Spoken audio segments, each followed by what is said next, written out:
नमस्कार सभी को। मैं डॉक्टर नीरज कुमार जहांगीर स्वागत करता हूं आपके एक और नए सेशन का आपके अपने YouTube channel geography bye Neeraj sir, जहां हम लैब असिस्टेंट ज्योग्राफी के 100 क्वेश्चनों यानी 200 प्रश्नों 200 अंकों की श्रृंखला का आयोजन कर रहे हैं और उसका क्रम लगातार बढ़ रहा है। लगातार अच्छे अच्छे प्रश्न आपको देने की कोशिश की जा रही है। आई होप आपको पसंद आ रहे होंगे। तो चलते हैं आज के नए चैप्टर की तरफ। आज का जो हमारा चैप्टर है उसका नाम है सेल या चट्टानें, रॉक्स। सेल या चट्टानें बहुत इंपॉर्टेंट चैप्टर है और इसको जितना सिंपल समझा जाए उतना सिंपल है भी नहीं, लेकिन बहुत इंटरेस्टिंग चैप्टर है। तो समय को जाया ना करते हुए चलते हैं आज पहले प्रश्न की तरफ। आज का हमारा पहला प्रश्न,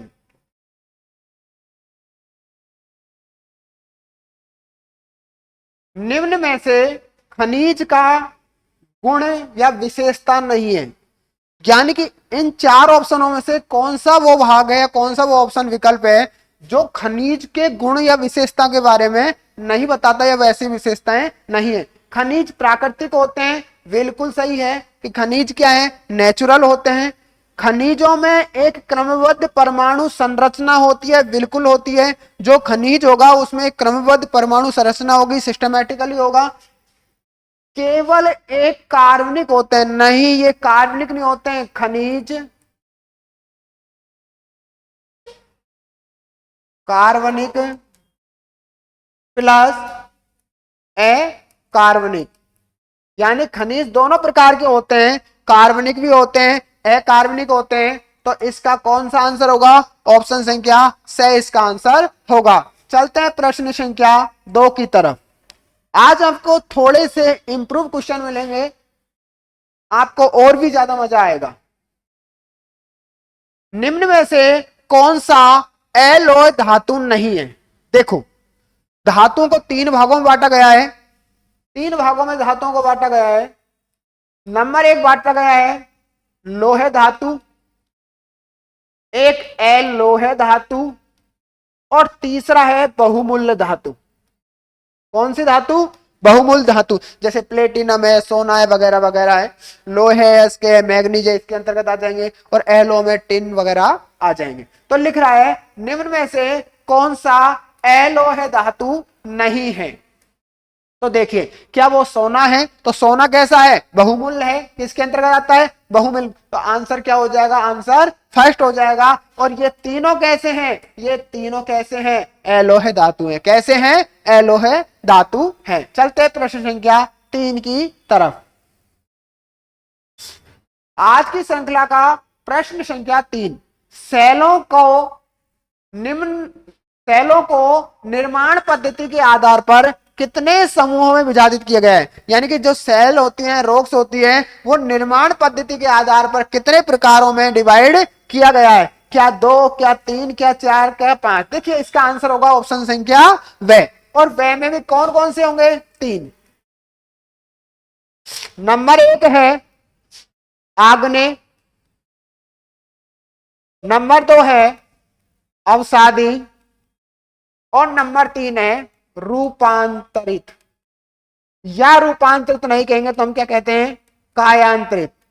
देखो, इसे कहते हैं इग्नियस रॉक्स, इसे कहते हैं सेडिमेंट्री रॉक्स, और इसे कहते हैं मेटामार्फिक। तो ये तीनों क्या है? 3 विभागों में विभाजित किया गया है। चलते हैं प्रश्न संख्या 4 की तरफ। आज की श्रृंखला का, शानदार श्रृंखला का प्रश्न संख्या 4, पूर्व में निर्मित सेलों, यानी कि जो सेल पहले से बन चुकी है, कोई चट्टान है वो पहले से बन चुकी है, में पुनः क्रिस्टलीकरण से किस प्रकार की चट्टानों का निर्माण होता है? क्या वो आग्नेय? नहीं, आग्नेय तो प्राइमरी रॉक्स है, प्राथमिक चट्टान है, ये तो सबसे पहले बन जाती है। मैग्मा जब लावा के रूप में बाहर आता है तो लावा के जमने से कौन सी बनती है? आग्नेय चट्टान बनती है। अवसादी चट्टान है, ये लगातार क्रियाओं कारण, रासायनिक, जैविक, भौतिक क्रियाओं कारण बनती है। लेकिन रूपांतरित क्या लिख रहा है? पुनः क्रिस्टलीकरण, यानी पुनः क्रिया होगी किसी बनी हुई चट्टान में तो उससे कौन सी चट्टान का निर्माण होगा? रूपांतरित चट्टान का निर्माण होगा। चलते हैं प्रश्न संख्या 5 की तरफ। आज की श्रृंखला का प्रश्न संख्या 5, निम्न में से कौन सी आग्नेय चट्टान है? हेलेटाइट है, गीजराइट है, पिंडशिला है या ग्रेबो है? देखो बड़े शानदार, हेलेटाइट, गीजराइट, पिंडशिला और ग्रेबो। पहले तो मैं इन तीनों के बारे में आपको बता देता हूं। देखो ये भी कैसी है? अवसादी। ये भी कैसी है? अवसादी। ये भी कैसी है? अवसादी। और ये कैसी है? आग्नेय। कैसी चट्टान है ये? आग्नेय, प्राइमरी रॉक्स। इन तीनों के बारे में बता दूं, जो हेलेसाइट है ये रासायनिक क्रिया के द्वारा निर्मित होती है।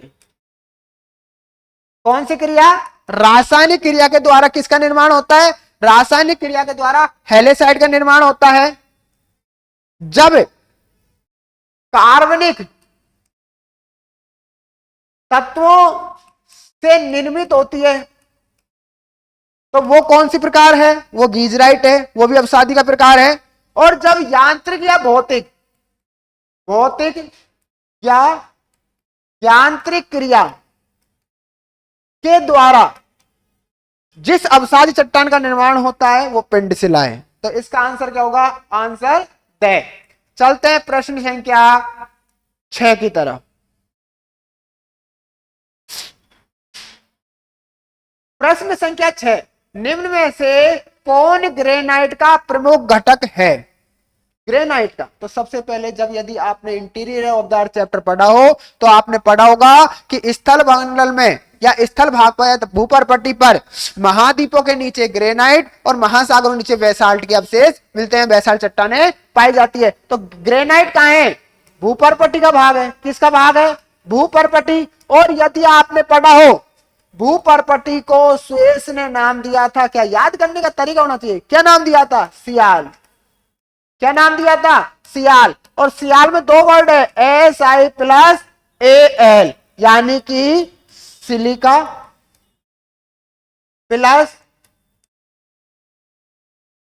एल्यूमिनियम। तो इसका आंसर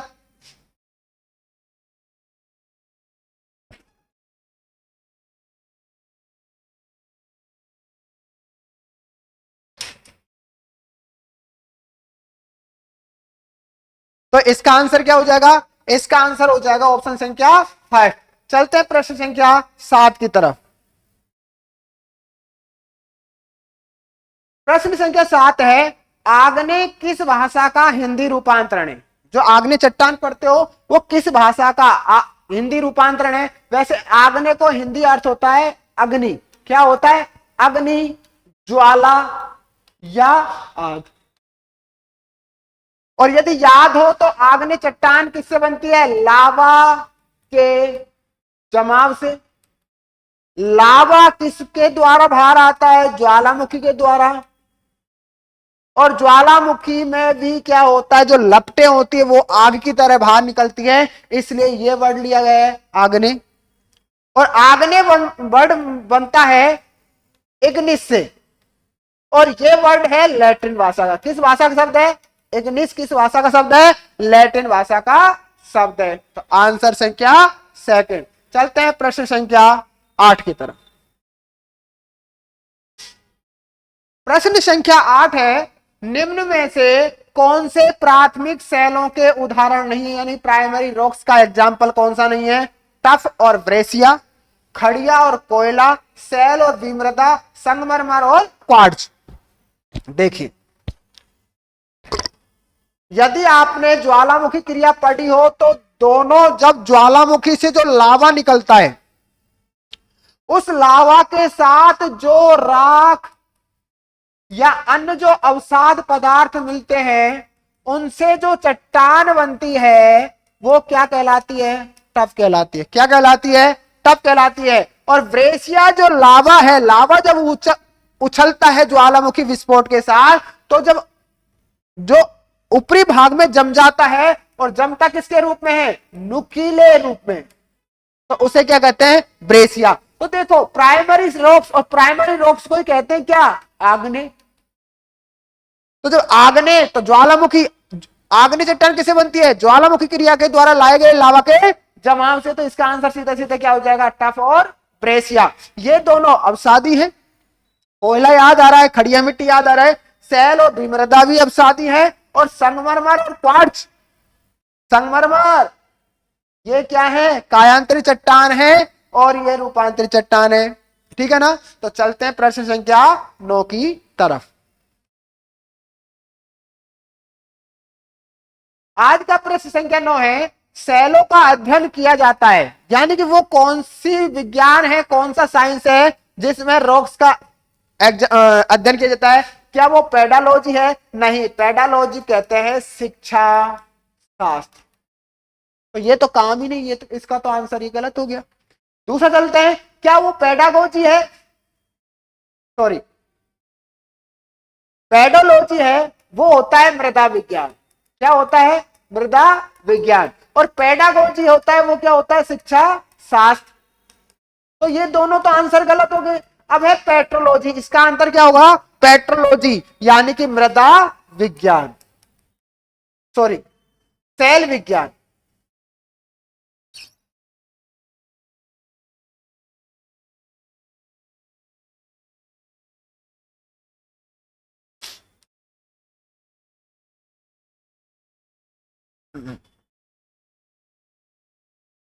तो इसका आंसर क्या होगा, पेट्रोलॉजी, यानी कि सेल विज्ञान। क्या हो जाएगा, सेल विज्ञान। थोड़ा कभी कभी टेक्निकल मिस्टेक हो जाता है, तो इसलिए ये एरर आ गया था। चलते हैं प्रश्न संख्या 10 की तरफ।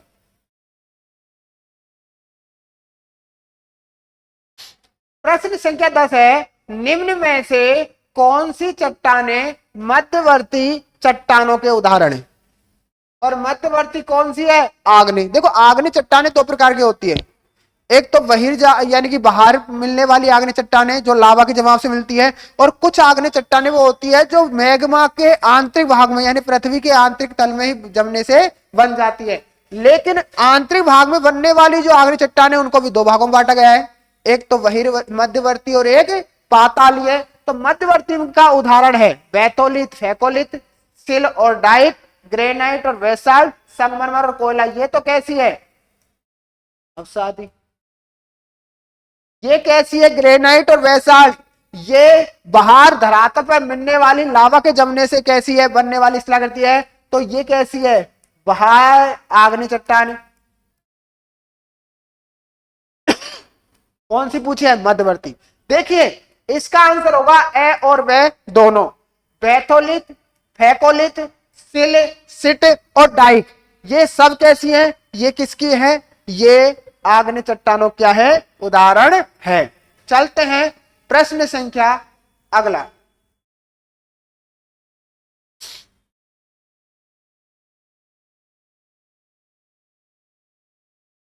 प्रश्न संख्या 11, पृथ्वी की आंतरिक भाग में मैग्मा के जमाव से बनने वाली अपनतियों व अभिनतियों से संबंधित। देखो जब पृथ्वी के आंतरिक भाग में लावा का जमाव लहरदार रूप में होता है, तो जो ऊपरी वाला भाग होता है इसको तो कहते हैं अभिनति। क्या कहते हैं, अभिनति। और जो निचला भाग होता है उसको कहते हैं अपनति। क्या कहते हैं, अपनति। क्या मिस्टेक हो रही है आज, क्या मिस्टेक हो रही है।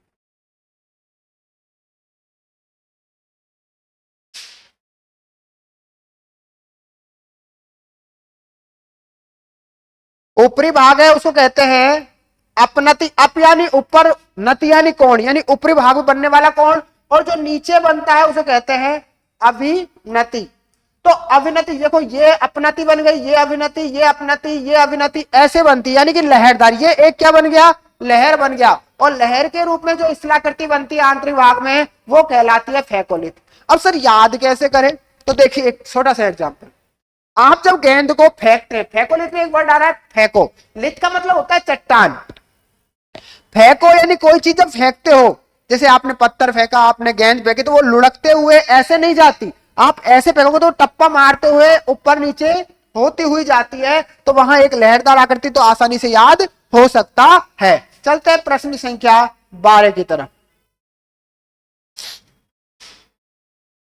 प्रश्न संख्या 12 है, विभिन्न प्रकार के पदार्थ में रासायनिक परिवर्तन हुए पुनः क्रिस्टलीकरण किस प्रकार के रूपांतरण का उदाहरण नहीं है। यानी कोई भी पदार्थ है उसमें रासायनिक परिवर्तन के द्वारा पुनः क्रिस्टलीकरण किस प्रकार के रूपांतरण यानी कि कायांतरण का उदाहरण नहीं है। क्या वो तापीय रूपांतरण, क्या वो गतिक रूपांतरण का उदाहरण नहीं है, क्या वो प्रादेशिक रूपांतरण का या संपर्क रूपांतरण का। तो इसका आंसर हो जाएगा आंसर संख्या सेकंड। कौन सा आंसर होगा? सेकंड, गतिक रूपांतरण का। चलते हैं प्रश्न संख्या 13। आई होप आपको क्वेश्चन लगातार इंप्रूव मिल रहे होंगे, और भी अच्छे क्वेश्चन मिलेंगे, और भी नेक्स्ट क्लास में आपको कथन कारक के क्वेश्चन ज्यादा आएंगे। हम भी जैसे जैसे आरपीएससी और राजस्थान कर्मचारी बोर्ड जैसे जैसे क्वेश्चन देगा उसी हिसाब से हम अपना पैटर्न भी लगातार चेंज करेंगे। निम्न में से आग्नेय चट्टान संबंधित विशेषता नहीं है, यानी कौन सी ऐसी विशेषता जो आग्नेय चट्टान से रिलेटेड नहीं है। ये परतदार नहीं होती है बिल्कुल, क्योंकि परतदार चट्टान कहते हैं अवसादी को। तो ये तो ठीक है कि ये क्या नहीं है, परतदार नहीं होती, इसमें कोई दिक्कत नहीं है। दूसरी ऐसे जीवाश्म के अवशेष होते हैं, नहीं, इसमें जीवाश्म अवशेष नहीं होते, क्योंकि ये किसके द्वारा बनती है, लावा के द्वारा बनती है, तो इसमें जीवाश्म नहीं पाए जाते। तो इसका सीधा का सीधा आंसर क्या आ जाएगा, आंसर सेकंड। लेकिन थर्ड चलते हैं, प्राइमरी रॉक से, क्योंकि जो ज्वालामुखी क्रिया के द्वारा लाया गया लावा है उसके जमने से जो प्राइमरी रूप से या पहले जो चट्टान बनती है वो कैसी होती है, आग्नेय चट्टान होती है। ये मैग्मा के जमने से भी बनती है, बिल्कुल बनती है। अब कोई ये मत कहता ना कि आग्नेय चट्टान केवल लावा के जमने से बनती है, नहीं, क्योंकि मैंने अभी इससे पहले वाले क्वेश्चन बताया है कि आग्नेय चट्टान जो है, आग्नेय चट्टान आंतरिक भाग में मिलती है, जिसमें बैथोलिथ, लैकोलिथ, लेपोलिथ, सिलसिट, डाइट और फैकोलिथ पड़ा था, और यहां बाहर जो बनती है वो लावा से बनती है। तो ऑप्शन नंबर सेकंड। प्रश्न संख्या 14, स्लेट। स्लेट जो चट्टान है का शिष्ट चट्टान में बदलना कौन सी प्रोसेस है, क्या है। यानी स्लेट जो चट्टान है वो किस में बदल गई, शिष्ट में। तो देखते हैं, आग्नेय चट्टान का कायांतरण है क्या, क्या स्लेट आग्नेय चट्टान है, अवसादी चट्टान का रूपांतरण है, या कायांतरित चट्टान का पुनः रूपांतरण है, बताओ। देखिए, एक चट्टान होती है जिसका नाम है सेल, और सेल का जब रूपांतरण हो जाता है तो बन जाती है स्लेट। क्या बन जाती है, स्लेट। और स्लेट का जब पुनः क्या हो जाए, पुनः कायांतरण हो जाए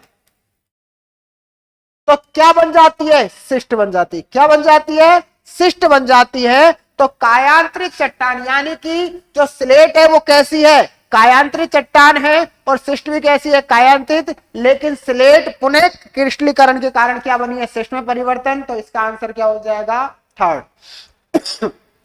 प्रश्न संख्या 15, निम्न में से सही जानकारी नहीं है, यानी कौन सा रॉन्ग है वो हमको देखना है कि कौन सी जानकारी सही नहीं है। सेल अपने मूल स्वरूप में अधिक समय तक रहती है। देखते हैं, सेल चक्र एक सतत प्रोसेस है, बिल्कुल। ये कंटिन्यूअस क्या है, प्रोसेस है, तो ये तो सही है। आग्नेय और कायांतरित चट्टान से प्राप्त अंशों से अवसादी सेलों का निर्माण होता है, बिल्कुल है कि आग्नेय और कायांतरित चट्टानों जो लगातार लंबी प्रक्रिया के द्वारा प्रोसेस होगा तो अपना रूप परिवर्तन रासायनिक, भौतिक और यांत्रिक रूप से कर देंगे, तो वो किस में परिवर्तित हो जाएगी, वो अवसादी रॉक में परिवर्तित हो जाएगी। तो ये देखो, सेल अपने मूल स्वरूप में अधिक समय तक रहती है, नहीं, अधिक समय तक नहीं रहती है, क्योंकि उसमें रासायनिक क्रिया हो सकती है, उसमें भौतिक क्रिया हो सकती है, उसमें जैविक क्रिया हो सकती है, उसका रूप परिवर्तन हो सकता है। तो इसका आंसर कौन सा, आंसर फर्स्ट। चलते हैं प्रश्न संख्या 16 की तरफ।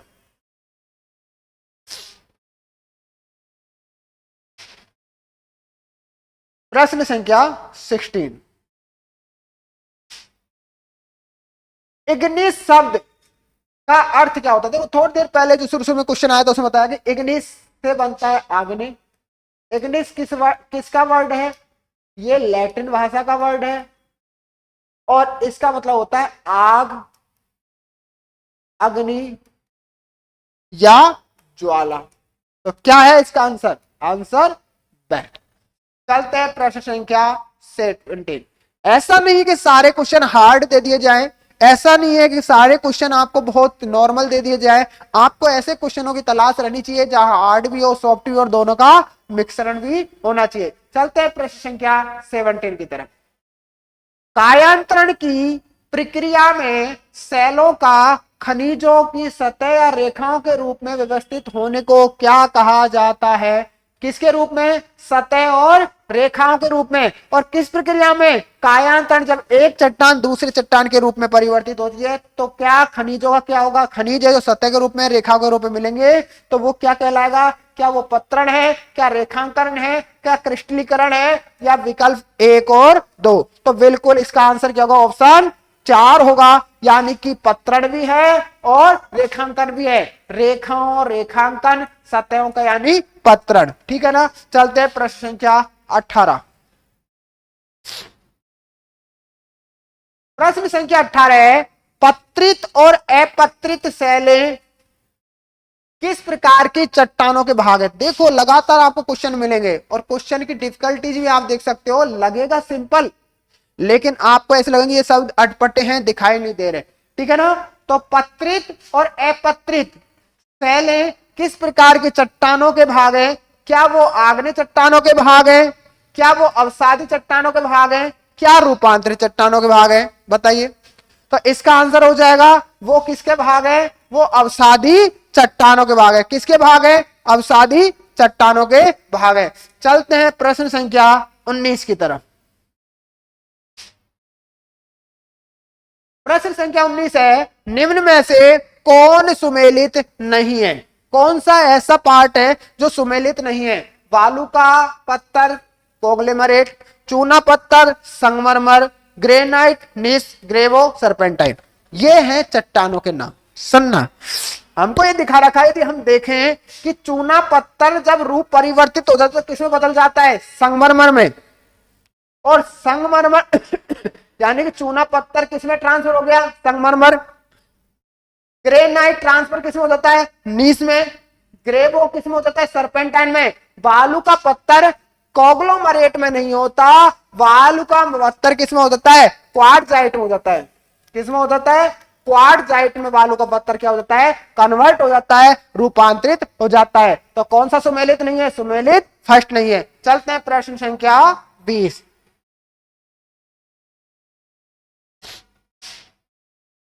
प्रश्न संख्या 20 है, पृथ्वी के आंतरिक भाग में किस चट्टान का निर्माण अधिक ऊष्मार दबाव से हुआ? किससे? अधिक ऊष्मार दबाव से किस चट्टान का निर्माण हुआ? कहां? पृथ्वी के आंतरिक भाग में। तो देखो आग्नेय चट्टान का निर्माण होता है मैग्मा और लावा के जमने से होता है, तो ये तो ऑप्शन नहीं होगा। रूपांतरित चट्टान का निर्माण होता है जो आग्नेय अवसादी चट्टानों का रूप परिवर्तित कर दे। अवसादी चट्टान का निर्माण होता है तापमान और दबाव, यानी कि जब किसी बनी हुई चट्टान पर लंबी प्रोसेस के साथ उसके टेम्परेचर या ऊष्मा और उसके प्रेशर पड़ता है तो वो अपना क्या करती है? अवसादी चट्टान में क्या हो जाती है? कन्वर्ट हो जाती है। तो कौन सी चट्टान का निर्माण होता है? अवसादी चट्टान। प्रश्न संख्या 21।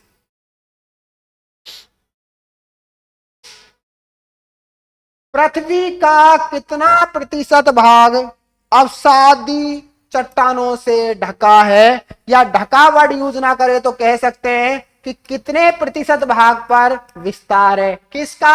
अवसादी सेडिमेंट्री रॉक्स का। 75%, 65%, 70% या 90%? तो देखो इसका सीधा सीधा आंसर आएगा 75। ठीक है ना। क्या आएगा? 75। लेकिन दो चीजें याद रखना, विस्तार पूरी भूपरपटी पर। किस पर? भूपरपटी पर विस्तार है 75%। किसका? अवसादी रोग का। किसका है? अवसादी रोग का। लेकिन भूपरपटी किसके? भूपरपटी का जो निर्माण में है, निर्माण में योगदान केवल अवसादी चट्टानों कितना है? केवल और केवल कितना है? 5% है, दोनों में अंतर है। यानी कितने भाग पर फैली हुई है अवसाद चट्टान? 75% भाग पर फैली हुई है, लेकिन जो निर्माण में योगदान केवल कितना है? 5% है। चलते हैं प्रश्न संख्या 22 की तरफ। आज का प्रश्न संख्या 22 है, भूपृष्ठ के निर्माण में आग्नेय व रूपांतरित चट्टानों का योगदान कितने प्रतिशत है? आग्नेय और रूपांतरित चट्टानों का योगदान कितने प्रतिशत है? तो अभी जस्ट बताया है कि देखो 5% योगदान किसमें? चट्टानों का योगदान किसमें? निर्माण में। तो 5% योगदान किसका है? अवसादी का। तो 100% में से 5% गए तो कितने बचे? 95%। और 95% किन चट्टानों से बनी हुई है पृथ्वी? आग्नेय और रूपांतरित या कायांतरित चट्टानों से बनी हुई है। चलो प्रश्न संख्या 23। जानवरों, वनस्पतियों एवं सूक्ष्म जीवों के अवशेष किस प्रकार की चट्टानों में पाए जाते हैं? देखो, जानवरों के अवशेष, वनस्पतियों के अवशेष, सूक्ष्म जीवों के। जैसे जानवरों के अवशेष मिलेंगे तो क्या मिलेंगे? जीवाश्म। वनस्पतियों के अवशेष मिलेंगे तो कोयला उदाहरण मान लीजिए, ठीक है ना। भूम्यास की मात्रा, तो ये सब किस में मिलते हैं? ये अवसादी चट्टानों में मिलते हैं। चलते हैं प्रश्न संख्या 24। निम्न में से कौन सा कारक चट्टानों के रूपांतरण के लिए उत्तरदायी नहीं है? निम्न में से कौन सा कारक चट्टानों के रूपांतरण यानी चट्टानों का जो रूप चेंज होता है, कायांतरण होता है, उसके लिए उत्तरदायी नहीं है? क्या अपरदन नहीं है? क्या तापमान नहीं है? क्या दबाव नहीं है? क्या गुलन क्रिया नहीं है? देखो, तापमान का मतलब यांत्रिक या भौतिक क्रिया, इसका मतलब भी यही। और घुलन क्रिया मतलब रासायनिक क्रिया। और जब ये होती है तो इससे क्या होता है? रूप परिवर्तन होता है, रूपांतरण होता है। लेकिन अपरदन क्या रूपांतरण के लिए उत्तरदायी नहीं होता। चलते हैं आज के अंतिम प्रश्न की तरफ। शानदार श्रृंखला का आज अंतिम प्रश्न, मोहो स्केल। एक स्केल जैसे मर्केली स्केल पढ़ा था आपने, ठीक है, रिक्टर में आपने पढ़ी थी, वैसे ही मोहो स्केल पर निम्न में से किस का मापन किया जाता है? आकाशीय पिंडों की दूरी का मापन किया जाता है? नहीं। बहते हुए जल की गति का मापन किया जाता है? नहीं। वायुयान एवं जलयानों की गति का मापन किया जाता है? नहीं। इसमें किसका अध्ययन किया जाता है? इसमें चट्टानों की कठोरता क्या किया जाता है? अध्ययन किया जाता है। तो आज का ये अंतिम प्रश्न था। आई होप आपको बहुत अच्छी श्रृंखला लगातार लग रही होगी, और मैं ज्यादा से ज्यादा सपोर्ट की अपेक्षा आपसे करता हूं। लाइक करें, सब्सक्राइब करें, शेयर करें, और ज्यादा से ज्यादा लोगों तक और बच्चों तक हमारी बात को पहुंचाए, हमारी यूट्यूब चैनल को पहुंचाए। आपका ही परिवार है, आपको ही सहयोग करना है। धन्यवाद। मिलते हैं एक नई क्लास के साथ।